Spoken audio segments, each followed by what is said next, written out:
नमस्कार शेतकरी मित्रांनो, आपलं स्वागत आहे आपल्या आवडत्या यूट्यूब चॅनलवरती। आज आपण जाणून घेणार आहोत पीएम किसान सन्मान निधीच्या 18व्या हप्त्याबद्दलची माहिती। शेतकरी मित्रांनो, पीएम किसान सन्मान निधी योजना म्हणजे आपल्या देशातील सर्व लहान आणि सीमांत शेतकऱ्यांसाठी पंतप्रधान नरेंद्र मोदी यांच्या नेतृत्वाखाली सरकारने सुरू केलेली एक महत्त्वाची योजना आहे। आणि या योजनेतून पात्र शेतकऱ्याला दरवर्षी 6,000 रुपये हे 3 हप्त्यामध्ये त्यांच्या बँक खात्यामध्ये थेट जमा केले जातात। चला तर मग जाणून घेऊयात 18व्या हप्त्याबद्दलची माहिती। मित्रांनो, ज्या 18व्या हप्त्याबद्दलची सर्व शेतकरी आतुरतेने वाट पाहत होते, त्याची तारीख अखेर ठरलेली आहे आणि हा हप्ता वितरण करण्याची जी तारीख आहे ती 5 ऑक्टोबर 2024 रोजी हा हप्ता वितरण केला जाणार आहे। मित्रांनो, हा हप्ता मिळवण्यासाठी आपल्याला काही महत्त्वाच्या गोष्टी लक्षात ठेवायच्या आहेत। ती पहिली म्हणजे आधार कार्ड आपल्या बँक खात्याशी जोडले असले पाहिजे। त्याच्यानंतर दुसरं, पीएम किसान पोर्टलवरती योग्य नोंदणी असली पाहिजे आणि तिसरं म्हणजे सगळ्यात महत्त्वाचं, ई-केवायसी अपडेट केलेली असली पाहिजे। जर तुम्ही या सर्व प्रक्रिया पूर्ण केली असेल तर येत्या 5 ऑक्टोबरला तुमच्या खात्यात 2,000 रुपयांचा हप्ता निश्चित जमा होईल।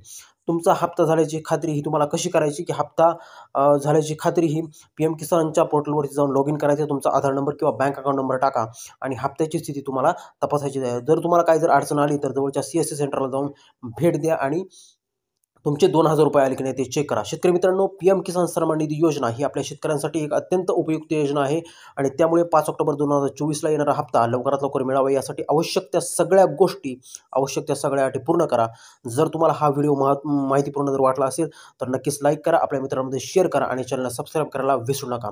आपल्या सर्वांच्या प्रगतीसाठी अधिकाधिक शुभेच्छा। तर मित्रांनो, भेटूया पुढच्या व्हिडिओमध्ये एका नवीन आणि महत्त्वाच्या विषयासह। तोपर्यंत मित्रांनो, धन्यवाद।